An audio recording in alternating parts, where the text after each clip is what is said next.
Obra social del personal de farmacia. El mejor remedio para su salud.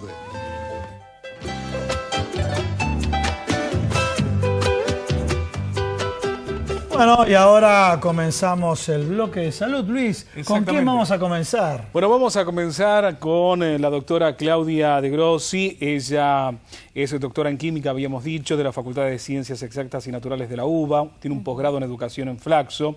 Y vamos a interpretar esto que es el cazabacterias. Cazabacterias. ¿Escuchaste la presentación del programa? Cuando dije se corta la luz, ¿qué hago con los productos de la heladera? Por supuesto. Como titular, ¿es riesgoso que yo no le preste atención? Es riesgoso que no preste atención, exactamente. Bueno, muy bien. Lo vamos a abordar en instantes y pasamos a la otra parte del estudio y estamos con la licenciada Marcela Leal, ¿sí? Marcela, a ver, también en la apertura del programa dijimos varios temas.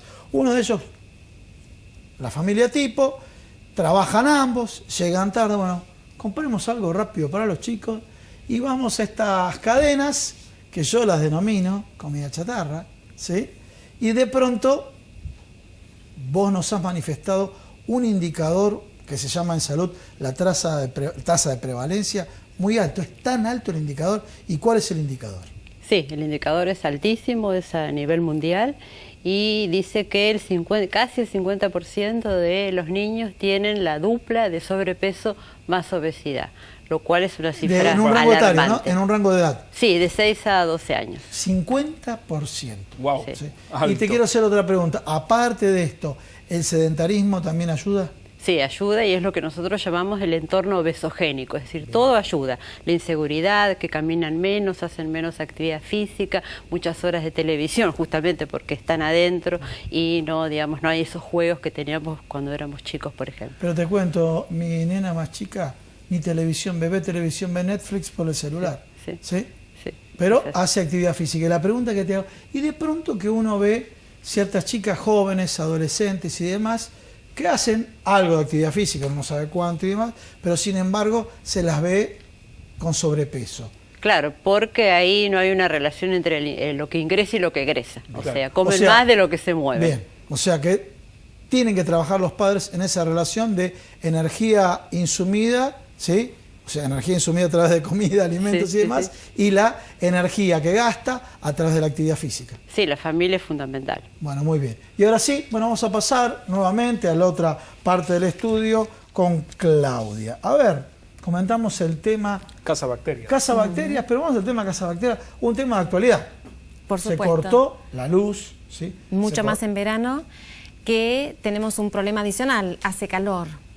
Entonces, entre lo que llamamos peligros que pueden contaminar los alimentos están las bacterias, que son de los más frecuentes que causan enfermedades a través de los alimentos, ciertas bacterias y cuando están en cierta proporción. Entonces, las bacterias necesitan comida, lo tienen, y necesitan, por sobre todo, agua, lo tienen en la comida, por lo menos la que está en la heladera es un alimento que tiene abundante agua, y a su vez, si se corta la luz y empieza a subir la temperatura de la heladera, tienen el calorcito que necesitan, lo ideal, empiezan a multiplicarse más rápido, a partir de los 15 grados hasta los 50 es bastante rápido. A 30 grados, que es un día caluroso, muy rápido, 37 puede ser rapidísimo. Por debajo no es que mueren, van creciendo más lentamente y en algún momento dejan de crecer y si yo subo la temperatura en algún momento las elimino.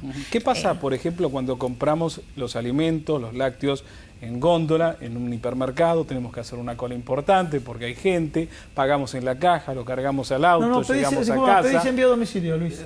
Pedís envío a Claro, domicilio que no todo el demora mundo... y yo dudo de ese envío a domicilio que los lácteos, más claro, allá pero que ¿qué lo pongan pasa en la con heladera? ese tema? A ver, sea como dice Gustavo o si la compra la hago yo. A ver, porque se pierde la cadena. El ejemplo que estás eligiendo es un ejemplo de un alimento que está pasteurizado, con lo cual ese tratamiento que le hicieron en la industria eliminó las bacterias dañinas, con lo cual cuando hay un abuso de temperatura lo que suele ocurrir es que se altera el producto. Igual alguna estructura resistente podría haber quedado y ese abuso de temperatura no es bueno, aunque lo que más probablemente pase es que se ponga feo. Ahí lo que puedes hacer es cuando llega, al menos como en las casas no hay termómetros para alimentos, no es algo a nivel mundial, cuesta imponerlo, tocar y que esté frío, que uno lo sienta frío. Si uno siente que no está frío, a veces incluso pasan las góndolas que uno siente que no está frío. Claro. Llamar al supervisor y que revisen qué está pasando y no comprarlo si uno percibe que no está frío. Acá hay una regla muy básica. Lo que está frío, o sea, lo que tiene que estar refrigerado tiene que estar frío. Y lo que uno está calentando tiene que estar caliente y mantenerse caliente. O sea, evitar el tibio. Si toco y está tibio, no lo compro, no lo acepto, lo rechazo y que en todo caso me vuelvan a mandar la mercadería como corresponde. Bien, es un dato muy importante. Porque los padres digo, principalmente por responsabilidad con los hijos, pero si no para nuestra propia salud, tenemos que ser cazabacterias. A ver, recomendaciones, tips para decir dónde puede haber bacterias. Porque a veces a uno le agarra el ataque, ¿sí?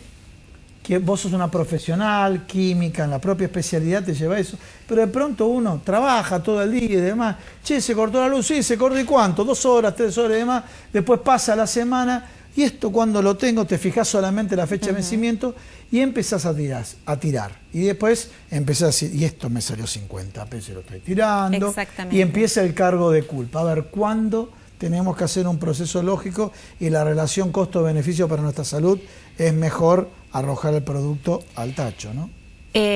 Si estamos en casa y vimos que se cortó la luz porque estamos adentro y esto pasó, evitar abrir y cerrar la heladera, mantenerla lo más cerrada posible. Si vemos que esto se va prolongando, a veces se puede conseguir hielo en alguna estación de servicio y poner las cosas más caras y las más vulnerables, como una carne fresca, por ejemplo, o una carne cocida incluso, cuidando siempre de no meter lo que ya está cocido con cosas crudas o sucias. Lechuga sucia o carne cruda puede estar contaminado.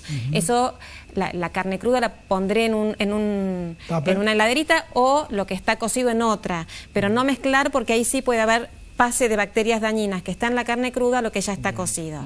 El freezer tratar de no abrirlo. Si vemos que se prolonga esto, pasarlo a una heladerita. Si vuelve la luz y no llegó a descongelarse completamente y el interior sigue duro, puedo volver a colocarlo. Supongamos que sea carne, no sé, de milanesa, si se me descongeló, bueno, vuelve la luz, hago las milanesas, las cocino y las sirvo en el momento. No sé, una vez descongelado, más allá que es una obviedad mi pregunta y demás, una vez descongelado el producto, ¿no lo puedo volver a congelar? No lo puedo congelar en el mismo estado. Si fuera un pelleto, por ejemplo, lo cocino y lo congelo cocido. Ahí sí puedo. ¿Qué riesgo corres un producto que se descongeló y se vuelve a congelar? Depende mucho qué producto sea. Supongamos que sea un producto crudo, una carne cruda. Preparaste, a ver, el fin de semana quería hacer un asado, entonces dije voy a meter en el freezer todo para que se mantenga bárbaro. Te encontraste con el accidente, que hubo un corte de luz y demás. Entonces voy a preparar el asado hoy, que es el próximo sábado. Pues te planteo hechos cotidianos y diarios. A ver, ¿cuál sería el punto de inflexión? Si queda frío, o sea, ves que a la mitad llegó a descongelarse, ¿se puede volver a congelar o ya está perdido el tema? Si adentro está congelado y todavía está frío afuera, lo vuelvo a congelar. Porque ahí, ¿qué va a pasar? Afuera, las bacterias podrían empezar a multiplicarse cuando se pone más tibio. ¿Estando al vacío también? El vacío evita que ciertas bacterias crezcan, pero no otras. Hay bacterias que crecen con oxígeno y otras sin oxígeno. Bien. ¿Cómo se lavan las verduras? Porque termino esto y ahora pasa la verdura. Cerramos este tema que es muy importante. O sea que el vacío tampoco es sinónimo de... La carne cruda va a la heladera, envasada al vacío o donde la quieras guardar en frío. Pero no es que está a temperatura ambiente. Una leche en polvo al vacío sí está afuera porque no hay agua y entonces no pueden crecer los microorganismos. Pero el vacío no evita que crezcan. Entonces, esa carne la vas a cocinar cuando vos hagas el asado. Y ahí es importante cocinarla bien. Ahora, si te hubiera pasado esto con algo cocido, ahí hay que tener más cuidado porque al estar cocido... mezclarse. Al estar cocido y descongelarse... ahí podés tener, a lo mejor después lo querés comer frío y no lo vas a volver a cocinar y hay microorganismos que podrían empezar a crecer y hay microorganismos que producen sustancias tóxicas que son resistentes a la cocción o al recalentamiento. Entonces, ojo, no es lo mismo crudo que cocido, hay que tener esa diferenciación. Las verduras.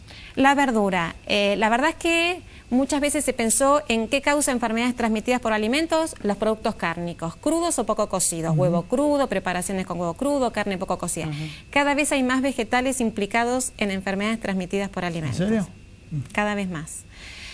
Incluso la famosa Escherichia coli, que causa síndrome urémico hemolítico, no es solo carne y no es solo hamburguesas. Han habido brotes por vegetales.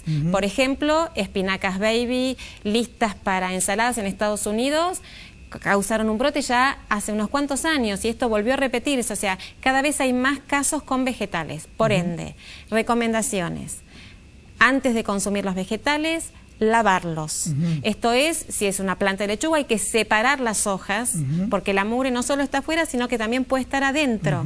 Entonces, no la vemos, pero los microorganismos no los vemos, así que hay que lavarlas bien. Pregunta, cuando te dicen que te venden en el supermercado una bandejita espectacular, que brilla, parece que sacaron lustro, que está prelavado, ¿es confiable? Depende mucho del productor ahí, con lo cual lo que yo hago en mi casa cuando no conozco muy bien al productor es darles otro lavado más. En un colador, un buen enjuague. No siempre agrego lavandina, porque a veces si la gente se excede con la lavandina, tenés ahí el peligro químico. La lavandina también puede ser tóxica. ¿Y el vinagre sirve para lavar El vinagre ayuda a desprender suciedad y a desprender estructuras por ahí de parásitos y demás, y después le puedo dar un buen enjuague y ahí no importa la dosis porque el vinagre... Enseñanos a todos cómo se lava la verdura.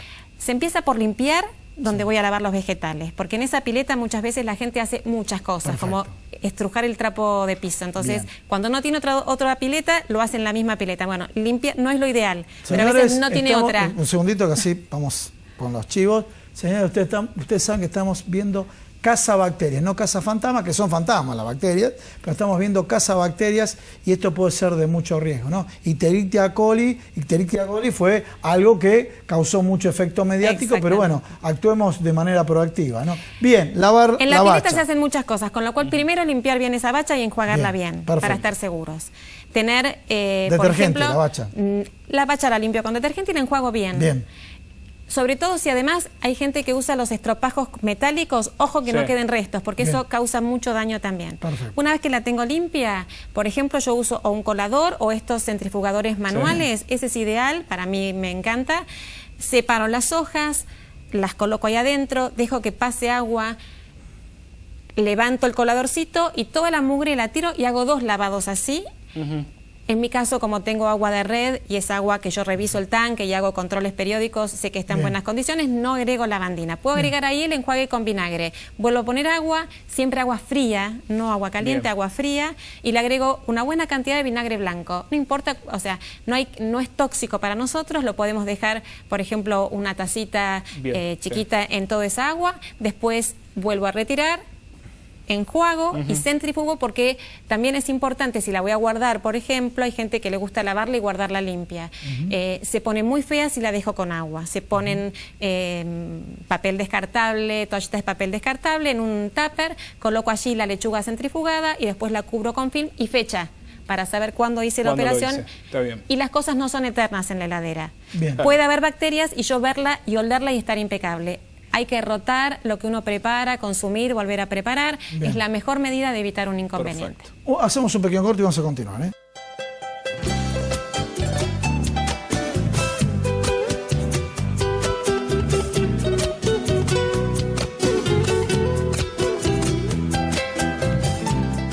Bueno, pasamos y cambiamos de tema, Luis, de cazabacterias, vamos al tema de obesidad infantil. Realmente algo que debemos ocuparnos, los indicadores mundiales son muy altos y bueno, por eso la licenciada Marcela Leal, nos planteaste primero la prevalencia, hablamos de las comidas que no ayudan y también hablamos del sedentarismo, ¿no es cierto? Pero a ver, ¿cómo podemos trabajar para prevenir y cómo tenemos que trabajar en este caso para corregir cuando hay obesidad?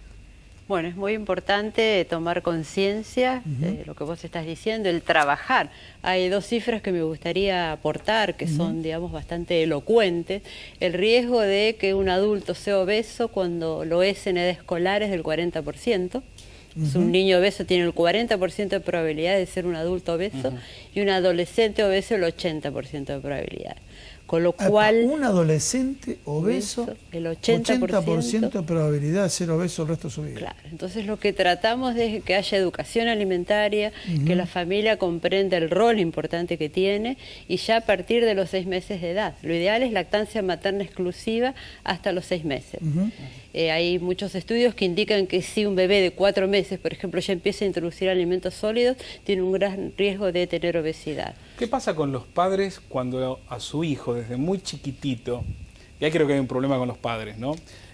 Interpretan que el comer de ese chico en cantidad o en cuestiones calóricas está bien. Total, cuando crezca va a desarrollarse, como dicen. Va a pegar el estirón. O la Es abuela, un error exactamente, tremendo, ¿no? o la abuela que dice, no, si no come, pobrecito, está enfermito. Claro, está enfermito. porque cuanto más gordito, mejor. Más saludable, dicen, claro. ¿no? Cuando hoy está comprobado que la macrosomía, o sea, el bebé gordo, el riesgo Sí. de diabetes es altísimo, Bien. lo mismo que el bebé flaco con riesgo cardiovascular. La Organización Mundial de la Salud habla del ciclo de vida, es decir, el desarrollo materno y el entorno fetal está programando cuál va a ser la frecuencia de enfermedades que va a tener ese niño a futuro. Entonces, como vos decías, la familia es lo que es el entorno obesogénico que estamos teniendo. Muchas veces se toma, por ejemplo, el alimento como premio y castigo. Entonces le dicen al chico, si comes la verdura te doy un alfajor de postre, si comes la fruta después hay un helado. Es decir, ese doble mensaje no está bueno. O sea, la familia debería tener el hábito. ¿Cuántos padres desayunan? La mayoría no, parados y toman un café, y pretendemos que los chicos sí tengan ese hábito cuando nosotros no los estimulamos. Y más en culturas como la nuestra, ¿no? Las de las grandes urbes, donde estamos todo el día corriendo desde que llegamos hasta que nos vamos de casa. Tal vez en otros lugares se toman ese tiempo y esa tranquilidad, ¿no? Para poder desayunar como corresponde, darle el espacio y el momento. Sí, y aparte que está demostrado en los chicos que un buen desayuno, que se basa en cereales, más lácteos, más frutas, tienen que tener estos 3 ingredientes, digamos, condiciona un muy buen desarrollo físico, desarrollo mental, rendimiento académico. Hay pruebas que se han realizado, pruebas de matemáticas, de lengua, a chicos desayunadores versus los no desayunadores, y los resultados fueron diferentes. ¿Y cómo sería la frecuencia de comidas para un niño? Sabemos que en general si estás en una dieta, para los grandes, 4 o 5 comidas, fraccionadas, pero más para los chicos, ¿no? Porque los chicos van al colegio. Sí. En el colegio, ni hablemos los chicos que tienen doble turno, ¿no? Que la complejidad es mayor, sí, para lo cual habías comentado que hay que organizar las viandas, ¿no es cierto? Claro. Sí, pero la complejidad es mayor. ¿Cuál es la frecuencia con la cual tiene que comer un chico? A partir del año la frecuencia es la misma que la de la familia, es decir, desayuno, almuerzo, merienda y cena. O sea, 4 como mínimo. Uno cuando sí, en el consultorio le dice, bueno, a partir del año puede comer lo mismo que la familia. La primera pregunta es, ¿le puedo dar milanesas, papas fritas, huevo frito? No, en realidad tampoco la familia debería comer eso. Entonces, bueno, y el hábito del desayuno, o sea, ordenar las comidas, porque muchas veces lo que pasa, y también en los adultos, es que se saltean algunas comidas. Hay adultos que están todo el día a nada y después a la noche comen, digamos, como una voracidad, y porque tienen mucho hambre, y es lógico, el cuerpo ha estado, digamos, sin recibir alimentos durante todo el día. Hay que trabajar muy bien el tema en los niños, donde nosotros somos responsables como padres, el tema de la vianda. Primero asegurar el desayuno de esa criatura, que llegue a la escuela, digamos, habiendo comido, no solo por el rendimiento, sino porque después en el recreo y en el kiosco va a atacar todo. Tiene que tener, digamos, una vianda con alimentos saludables. ¿Y los comedores escolares? Buena pregunta. Sí. Te dirían los chicos, ¿qué onda? ¿Qué pasa? Felizmente, en el ámbito del gobierno de la Ciudad de Buenos Aires, ya desde el año pasado hubo un cambio a nivel de los menúes, donde hubo una condición de alimentos saludables. O sea, se han introducido varias versiones saludables en las comidas de los niños de guardería, jardín, primaria y secundaria. Se está trabajando en un proyecto de kiosco saludable también. O sea, hay varias iniciativas que felizmente, sí, lo que hacen es, en muchos casos, no prohíben, sino que obligan a tener la opción saludable. Es decir, de pronto un kiosco que ya tenía, agregarle opciones. También hay muchos proyectos de la Universidad Maimónides, desde la carrera de nutrición tenemos un programa de escuelas saludables donde realizamos educación alimentaria a los niños, asesoramos en el comedor y en el kiosco para que haya oferta, porque tiene que haber una congruencia. La maestra no puede decir en el aula hay que comer frutas, verduras y después el chico en el recreo no tiene esa oferta en el kiosco. Sí, obviamente, le dan barra de chocolate entera. Hay que garantizarlo. Disculpa, barra de chocolate, dije, pero vamos a ver, las barritas de cereales. Sí, buena pregunta. ¿Cuánta veracidad tiene del cereal? Y eso que hace que se sostenga todo el cereal, si realmente es o no, a ver, peligroso no lo es porque no te mata, pero sí, obviamente, el punto de vista de la dieta, sí es nocivo. Sí, ahí hay que ver cuáles son las versiones, digamos, las versiones light, que son en base a frutas, a cereales. Sí, pero ¿qué es lo que tienen para la consistencia de la barrita de cereal? Sí, tienen, digamos, un componente de azúcar. En algunos casos son, digamos, azúcar, por ejemplo, miel con frutos secos y algún aglutinante, pero lo que son buenas las que son saludables o light, y son buenas para si uno está todo el día afuera, de pronto en la calle, podemos, digamos, tener eso en la cartera y consumir. Es verdad que te dicen eso de 80 calorías, 92 calorías, pero uno se agarra, se aferra, ¿no? Dice, bueno, entonces... Teóricamente eso es verdad, o sea, porque existe la información nutricional, los claims nutricionales, donde, digamos, está obligada la industria a que sí pone, digamos, en un rótulo bajo en calorías, bajo en colesterol, tiene que... Te pone, como dice Luis, la cantidad de calorías. ¿Y qué sabe uno la sumatoria de calorías que tengo que tener durante el día? Sí, la gente no lo sabe. Hablaste de la ecuación ingreso-egreso. Claro. ¿Sí? Sí. Y justo te voy a hacer una asociatividad porque tiene que ver con el tema. Hablamos de los chicos, ocurren los grandes, ¿sí? Me ha tocado entrevistar boxeadores por títulos mundiales y demás. Dejaron de boxear y engordaron una barbaridad porque tenían comen igual que antes, nada más que la actividad deportiva de antes hacía que ese equilibrio ingreso-egreso era otro. Pero vamos con los chicos que hacen un deporte, dejan de hacer un deporte y ocurre esta situación. Siguen comiendo igual que antes, pero dejaron de hacer deportes. Sí, ahí el tema de las calorías, como vos decís, la gente hay un desconocimiento absoluto. Le dicen 3.000 calorías, 5.000 calorías, 7.000 y la gente no sabe exactamente qué corresponde. Teóricamente el promedio en un adulto, en una mujer, son 2.500 calorías y 3.000 calorías en el hombre por día. ¿Sí? Y ¿Cómo teóricamente, llegó la calculadora de las calorías? Por eso, teóricamente uno tendría que tener, digamos, un cierto parámetro, una cierta inclinación a leer las etiquetas, una educación, porque a veces leemos las etiquetas y hay muchos, digamos, muchos limitantes. ¿Qué pasa con las gaseosas? Bueno, las gaseosas tienen un componente en azúcar, digamos, muy elevado. Las light también. Se cree que son casi los responsables. Los hidratos, uno creería que las grasas, pero no. Los hidratos de carbono, y en el caso de la obesidad infantil y adolescente, es en gran medida por el tema de las gaseosas. Gustavo decía de las light. Las light son realmente... Sí, son. Son light, pero también... Son light, pero también... azúcar. Claro. No, pero son light, pero también hay algo que se llama IDA, que es la ingesta diaria admitida, que uno tiene una cantidad por día que cumplir en cuanto al consumo de edulcorantes. Entonces lo que siempre decimos es, o sea, tienen menos azúcar, pero tiene edulcorante. Entonces lo ideal sería, ¿qué sería lo ideal? Y tomar agua y que sea como era antes, que las gaseosas son para los fines de semana, para algún cumpleaños, o sea, y ahí también la oferta, ahí también la oferta por parte de los padres. Bueno, para ambas vamos cerrando el programa, pero vamos a pedir 1 minuto cada una, recomendaciones de lo que habló cada una. Pasamos primero contigo, Claudia. A ver, recomendaciones por el tema de las bacterias para tu comida, la cadena de frío y para no tener consecuencias no deseadas para tu salud. Excelente. Higiene tanto de lo que es el ámbito de la cocina como a su vez de manos. Parece algo muy sencillo, pero no se cumple habitualmente. El lavado de manos. En muchos lugares te colocan el alcohol en gel y demás. Digo, bueno, zafamos alcohol en gel. ¿Zafamos o no zafamos? No, no es lo mismo lavarse las manos que solo ponerse alcohol en gel. Si, a su vez tampoco, si uno mira cómo trabajan, es lo mismo los guantes y el lavado de manos. Antes de ponerse gel o antes de ponerse guantes hay que lavarse las manos. Y eso previene un montón de enfermedades, es algo básico y sobre todo cuando uno sale del baño y va o a comer algo o a preparar comida, hay que lavarse las manos, hay que hacer el hábito de inculcarlo en los chicos. Después, otro punto es cocinar bien, sobre todo las carnes, eso elimina microorganismos y el secreto es enfriar bien porque el calor no destruye todo y entonces en ese enfriamiento... el calor no destruye todo. Bien. Los alimentos pueden... O sea, a ver, tenemos algunas conclusiones. El gel no reemplaza el lavado de manos. No. Así lo tenemos por ahí en el Zócalo para que la gente lo vaya reteniendo. El gel no reemplaza el lavado de manos. A ver, si yo estoy en el colectivo y quiero comerme la barrita que recién comentaban y no tengo otra opción, puede ser interesante ponerme un poquito. Pero después en el ámbito, cuando uno va al baño en un restaurante o en algún lugar, no lo reemplaza, hay que lavarse las manos. Bien.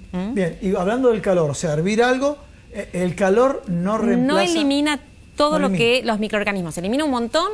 Y ni bien terminé de cocinar, comerlo es seguro. Sí. Ahora, si lo tengo que enfriar, no lo puedo dejar sobre la mesa un montón de horas. Hay que enfriarlo bien. Pasamos Muchas a la gracias. otra parte del estudio, ya estamos cerrando. Último minuto, recomendaciones para los padres para abordar el tema de obesidad infantil. ¿Por dónde empezamos? A ver. Y los padres tienen que garantizar una oferta alimentaria amplia, por ejemplo, aumentar el consumo de frutas, Bien. el consumo de verduras, Bien. si son harinas o panes que sean integrales versus la otra opción, garantizar también la realización de actividad física en los chicos, evitar el sedentarismo, limitar las horas de televisión, de computadora, garantizar que haya, digamos, una frecuencia, como vos decías, a Sí. veces uno está cansado y viene tarde y, digamos, garantizar eso, que haya alimentación un sana orden en la alimentación y que no solo ofertar en la mesa los alimentos saludables, sino también enseñar. Ahí es donde los chicos aprenden el hábito alimentario. Claro. Marcela, muchísimas Muchas gracias. gracias, Ustedes. Marcela. Señores, Nos hemos quedado sin tiempo, Gustavo, nos se quedamos nos sin fue tiempo. volando. Nos vemos la semana que Si viene. Dios Chao, quiere. chao, chao.